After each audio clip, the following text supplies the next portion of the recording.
Well, Hillary Clinton's campaign is working to capitalize on Donald Trump's controversial comments. They sent out this fundraising email to supporters that says, "We don't know how many children were watching him, absorbing the kind of violence and hate that Trump is peddling." This comes as new polls show that Clinton is leading Trump in 4 battleground states: Iowa, Ohio, Pennsylvania, and Florida. Nancy Cordes is tracking the Clinton campaign and joins me now from Washington. Nancy, talk about, the rapid response yesterday. Clinton herself didn't address the comments at a stop in Miami, but Democratic leaders did.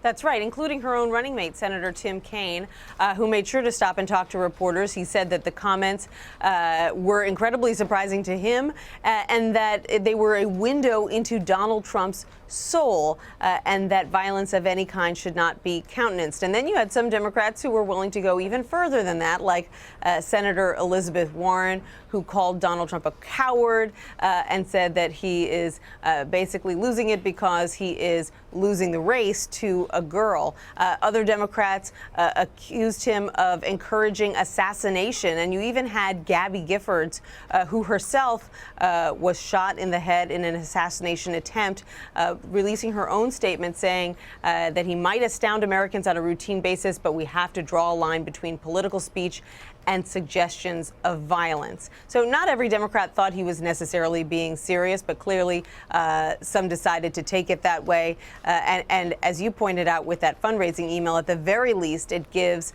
the Clinton campaign and Democrats new fodder in their fight against him. Yeah, you mentioned not every Democrat thought he was being serious, but what about the Clinton campaign? Are they handling this as a real threat? I mean, the former CIA director, Michael Hayden, said, anyone else who made those comments probably would have been questioned by the Secret Service. Right. And they say, look, whether you're serious or not, there are people who will take it seriously. Right. There are unbalanced people in society who are watching what top Republican and Democratic leaders say and might see that as license to do something that they were thinking about doing anyway. So they say there's a reason that comments like that are just off limits in political speech and that there's a line that you have to draw. So the Clinton campaign will be announcing a new coalition today of Republicans and independents who are supporting her. What do we know about this coalition? Well, it's about 50 Republicans and independents, some of whom we knew about before, like Michael Bloomberg or Meg Whitman, and some of whom we're learning about for the first time, like Maryland's Connie Morella, Connecticut's Chris Shays, 2 former members of Congress who basically say they're all in. And this group is going to do a variety of things. Some of the members might actually go out and campaign for Clinton in battleground states. Others might help with fundraising. Some might help to reach out to Republican voters. But the real task of this group and the real reason that the Clinton campaign is going to be highlighting it is because they believe that a trickle can become a flood. And once Republicans who are on the fence see some of these high-profile Republicans saying, I'm switching sides, I'm backing Hillary Clinton, then they will see it as giving them license to do the same, and they won't be as worried about the repercussions if they look like they're breaking with the Republican nominee. Mm-hmm. The Clinton campaign has their own issues to deal with, though. Clinton is facing new questions about whether the Clinton Foundation donors received special treatment while Hillary Clinton was Secretary of State. What is the latest on that?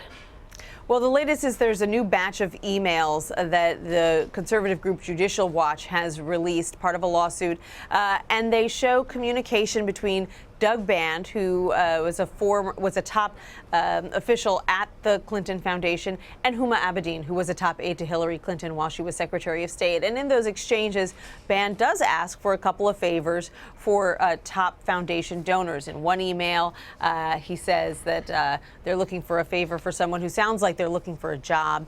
In another email, he writes that a top donor who is interested in Lebanese American affairs really wants to get in touch with someone in Lebanon. Can she help out? The question here is, Anne-Marie, how many of these emails are there? If there are 1 or 2 conversations like this, then that's really no different from what goes on all around Washington every single day between lobbyists and in members of Congress and government officials and the like. But if this was a daily occurrence, if these sort of little exchanges were happening all the time, or if the favors were even bigger than some of the ones that we're reading about currently, then that is something that could be a problem for the Clinton campaign. All right, Nancy, I have one more question before I let you go. How are you going to be celebrating your birthday? Oh, you're so kind. I'm going to be celebrating by flying to Detroit. Okay. Just kidding. I am heading to Detroit later because Clinton is giving a speech there tomorrow. But in the meantime, I've got a little birthday celebration with the family planned. And I hear that cake awaits me, so I'm looking forward to it. Lovely, lovely. Well, happy anniversary of your 21st birthday. Thank you so much. Nancy Cordes, thanks.